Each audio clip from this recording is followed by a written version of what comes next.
and welcome to another episode of Issues and Insights with Hardin County Educational and Community Television. My name is Megan Cable, and today I have Murray Warner with us from the City of Radcliffe.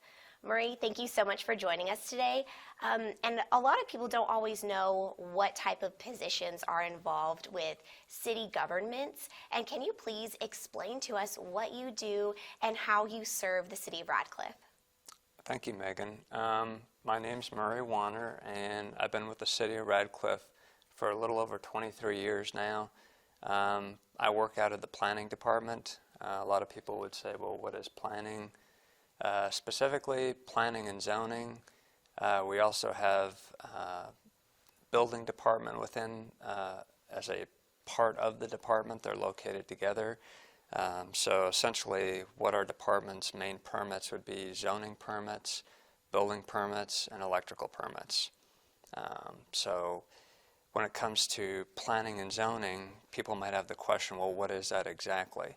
So we basically administer the zoning code. So we write the zoning code, which essentially says these are different sections of the city or zones to where certain land uses are permitted or prohibited. So you might have residential zones where you can put houses, commercial zones where you can put businesses, like offices, restaurants, retail, hotels. Then you might have industrial zones where you have manufacturing, warehousing, those kinds of businesses. Those would be some of the main use groups. We have probably 20 total, but we look after zoning. We also administer subdivision regulations, so we write the regulations on how to subdivide land, which would be splitting up of land in terms of a subdivision is just breaking one piece of land into two pieces.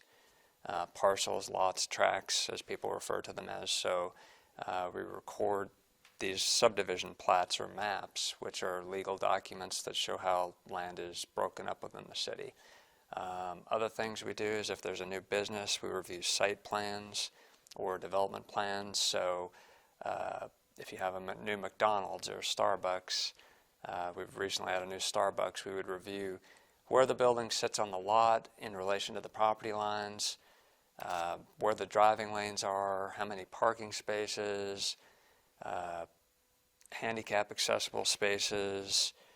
We also look at things like landscaping, all kinds of stuff. So those would be some of the main functions that we handle within our department, but a lot of people don't know when you say planning, they could think of anything really, you know. Yeah. So hopefully that gives a little bit of background in terms of some of the scope of what we do on a day-to-day. I also did want to talk about some of our software that we have within the city planning department. So planning and building, we have a iWorks software package, and that's the company that generated the software. They're out of Utah, and that's how we administer all our permits, which, like I had said, that includes zoning permits, building permits, and electrical permits. Wow. So essentially, we can go in there, generate these permits for any kind of new construction, building, zoning, could be a fence permit, could be a permit for a subdivision application or a new site plan. Yeah. Electrical permits as well for people who are putting in new electrical service on a property. Well, essentially, that we actually launched a portal in 2022 as well related to that. So customers can go online onto our webpage at www.radcliffe.org, and they can actually complete a permit electronically and sign it and submit it, which previously it was all done where you had to call in and talk to somebody. Yeah. Now you can still do that, but we launched this permits portal so that people could have the convenience of doing it at home. They could do it off a mobile device. So wow, that's a really incredible innovation to add for people who are trying to not necessarily move quickly, but as efficiently as possible, right? It's pretty nice because you can upload files to it. So they could upload architectural plans, They could upload engineering plans like site plans, sketches. They could upload photographs, something like a fence permit. Maybe they're planning to put in a vinyl fence.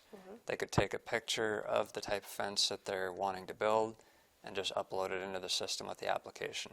Then they can tell us it's going to be 6 feet high, white vinyl fence, just very basic information, but they can actually, sign permits, another thing. They could take a picture of the rendering and upload it right into the system. So it just kind of like speeds things and expedites the whole process. Yes. Makes it more convenient for people. Oh yeah, which is also something that we want to see like as a community. What can be convenient and expedite, but also check all the boxes to make sure everything is completed correctly, right? Yeah, that was something we really wanted, is that convenience.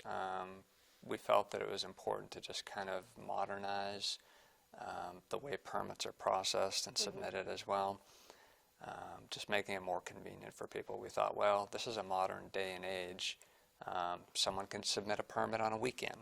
Oh yeah. And, we're open Monday through Friday, but it'll come through our system, and then as we open Monday morning, we could be reviewing the permit as soon as we open. That's incredible. Yeah. So with all of the growth and changes we've seen in Radcliffe over the last couple years, which is absolutely incredible as a born and bred Radcliffe girl, you've been pretty busy. Yes, it's been a very busy last few years for sure. Yes. It's picked up quite a bit. I think a lot of it is obviously the SK Blue Oval project. New core has generated a lot of interest and development in this area. Yeah. Also just pent-up housing demand. The supply is still not there, so there's a huge demand, and then with those other projects, it created exponential amounts of demand. So we've been getting all kinds of projects. I kind of wanted to go through our annual report. We do an annual report every year, just kind of like summarizing how much construction we've had and what type of construction. So Yes, we would love to know the projects that you all have just wrapped up and what you're working on now. Okay, well, so to summarize our annual report for 2023, we actually netted $47.7 million in construction. Wow. Which was, for us, it was a record year. Wow. Considerably more than we'd had previously. Yes. Yeah, it was a huge year. Total building permits, we had 133 permits. For housing units, we had 58 of those were for housing units. Wow. Total actual new housing units generated out of those 58 permits was 268 units. Whoa. So we had quite a few new housing units. Yes, which is definitely needed for this growth that we have. Yeah, we had a really sizable apartment development. One of the permits was for a 5 or greater family development, which was actually amounted to $20.2 million for one permit. Wow. They were individual, but for the whole development as a whole, that permit alone for all those buildings was over $20 million, which was 42% of the total construction.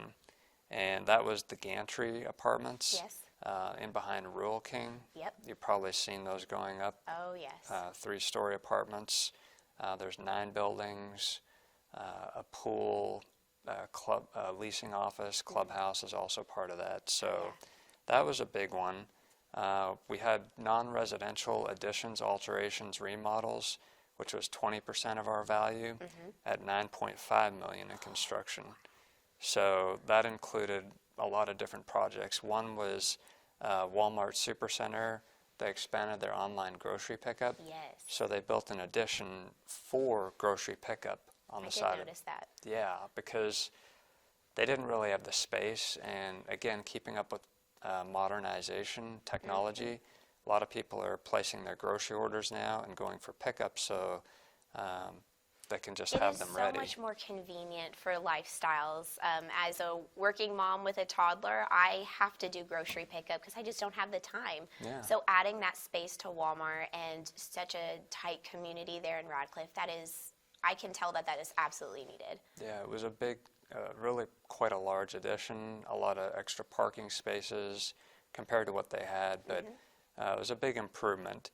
Then we had an Abundant Life church remodel, which was a really good remodel. It was the old Food Line building on South Dixie. Yes. And that had actually been vacant for quite a few years. A while. And they put in a sizable investment. I mean, if you drove by today, you wouldn't recognize it. It That's looks incredible. Yeah, it's really nice.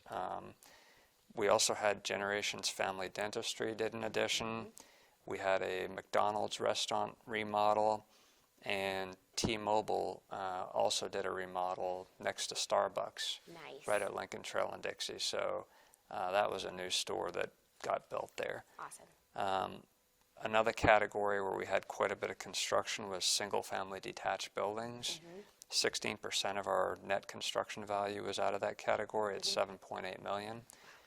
Subdivisions that they built houses in were Cowley Crossing subdivision, Bethel Country, Auburn Hills Estates, Hilltop Terrace, Forest Oaks, and Meadow Lake. So if you hear your neighborhood, those are active subdivisions. Yes. And also planning that we do, like I had mentioned before, with subdivision plats and subdividing a new lots. We've been very active in a lot of those areas, creating new sections for new subdivisions.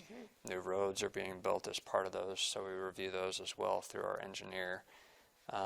Another category where we had some construction was office and professional buildings. 6% of the total value was out of there, which was $2.8 million. We had Parachute Plasma built a medical office, or is building a medical office. They got a permit for that. So that'll be getting built here pretty soon, which is kind of neat because I'm not aware of a plasma center locally in Hardin County. Me either. And that's definitely something that I know a lot of people will use to kind of generate some money for themselves, but also giving back and taking care of other people with what they have. Yeah, I think there's a real shortage for blood donation, and then, plasma is going to be very similar, so 100%. They've got a huge need. So it's kind of interesting that we're getting that. That's exciting for Radcliffe. Yeah, people didn't know. Yeah. Yeah, now you know. Now you know. Yes, and another office that we got was the Gantry, the apartment development, their office, their leasing office, clubhouse, So that was an office as well that was built. Then as far as store and mercantile, that was 3% of our construction, $1.7 million. And we have a new building under construction at the intersection of 313, Joe Prather Highway in Dixie. It's Sunbelt Rentals. So rental store, which we really didn't have a whole lot of that in Radcliffe. I believe there's some rental stores in E-Town, but this is a national franchise. Yes, so it is. So that'll be perfect for Radcliffe. It'll be really good. Awesome. Other things that we had were service centers, auto repair centers. We had $1.6 million constructed in those in that category. We've got a new caliber collision going in.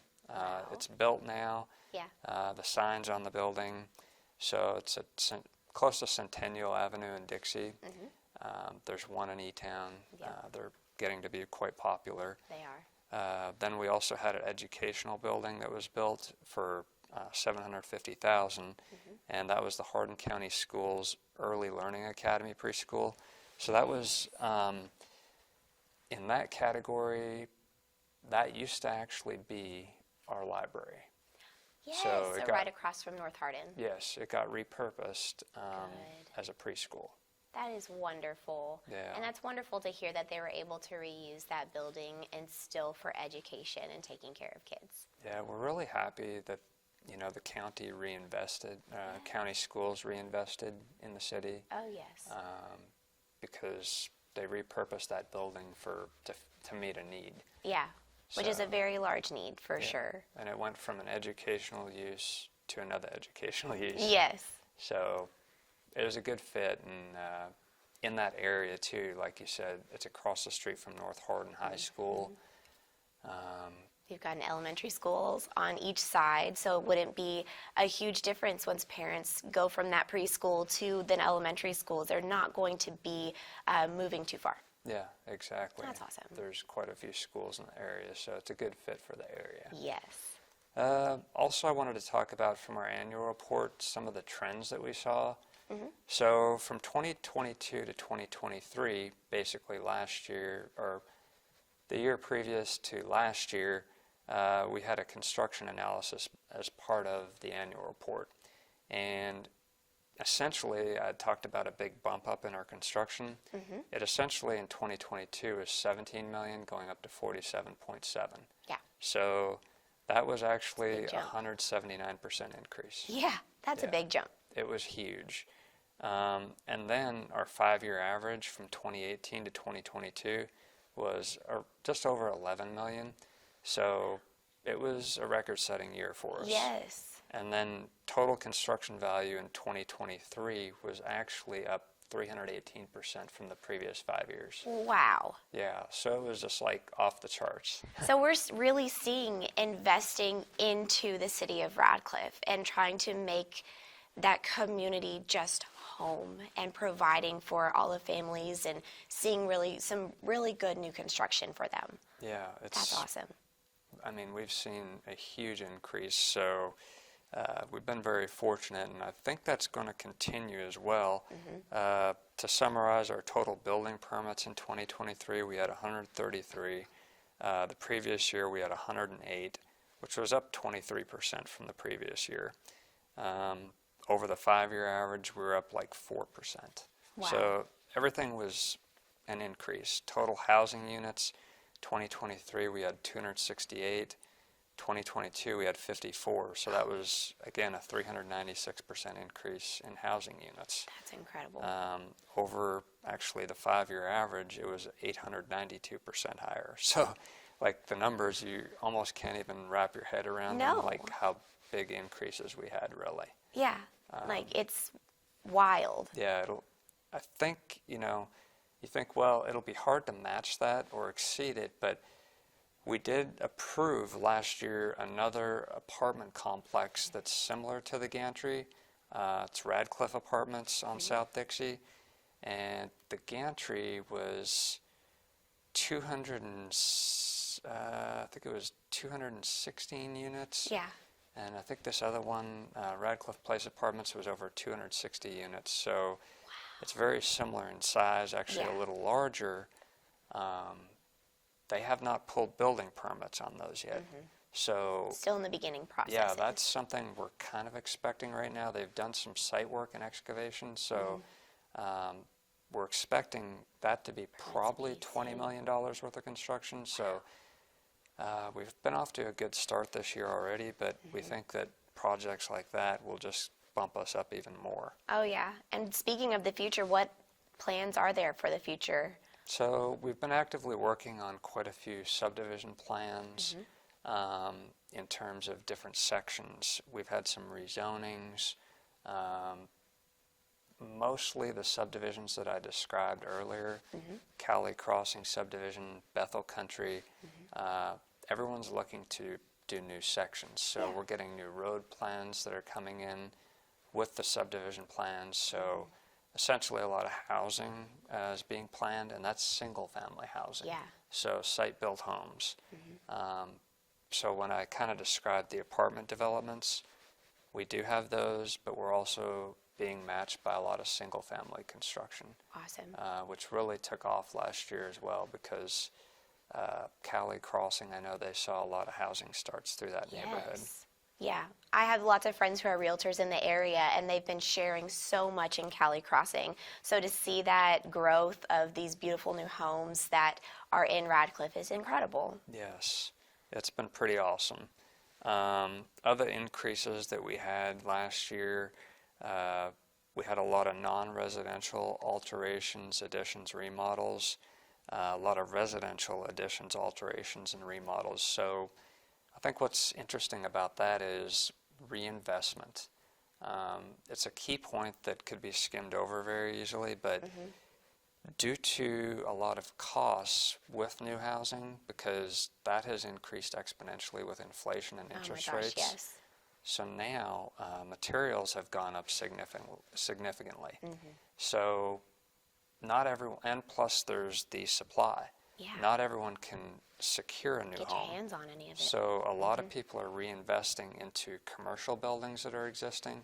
they're repurposing existing buildings, or their their houses themselves, which is really good because it's bringing up stock that's existing, housing stock, and people are putting their money back into it and improving it. So it's not just a matter of brand new growth, which is great. We're also getting people reinvesting within what's existing. Yes. All the buildings that are already here. Yes. I guess I had some conclusions as well in terms of like where we're going, trending from the annual report.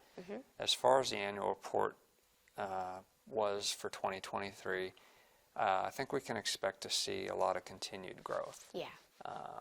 A lot of that is being driven by SK Blue Oval, New Core, and then just that housing supply that isn't there yet. Yeah. So I think we're going to continue seeing that in 2024. If it's any sign that we will, that apartment development that we approved last year, that they've begun doing site work, we haven't even got permits. Yeah.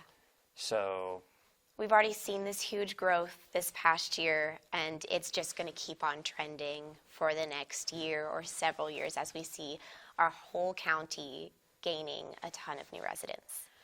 Marie, so I see that you've brought a guest with you today. Can you please introduce him and tell us a little bit about him? So I'd like to introduce our new senior planner with the City of Radcliffe, Chris Portman. Very fortunate to have him. If you want to maybe just introduce yourself, Chris. Okay, my name is Chris Portman. I am from Louisville, but I work in City of Radcliffe. I'm a senior planner there. I work with Murray. So I help him and assist with the review of plans, subdivision, site plans, and I also help with building permits. Awesome, Chris. I'm so glad that you are a part of City of Radcliffe planning team and what you have going on for the future. And we love talking about finding new jobs here and how hard it is and how we want to be in our communities and giving back. So can you talk a little bit about what new jobs might be coming up in Radcliffe and how they can apply? Yeah, so you can apply just how I did. I applied on radcliffe.org. You can go to our website. There's plenty of applications there. As well, go into our office at the City Hall, which is off of West Lincoln Trail. You can come in there, we can speak with any of us, and we can help you find jobs that are available and also apply. Awesome. Well, thank you for joining the team with Radcliffe. I'm sure they're very happy to have you there. Murray, thank you so much for joining us today. This has been a great time, a great conversation of learning what's to come in Radcliffe and how we can continue to serve that community. Thanks for having us today. Of course. Well, that's it for us today at Issues and Insights. Thank you for joining us. We'll see you next time.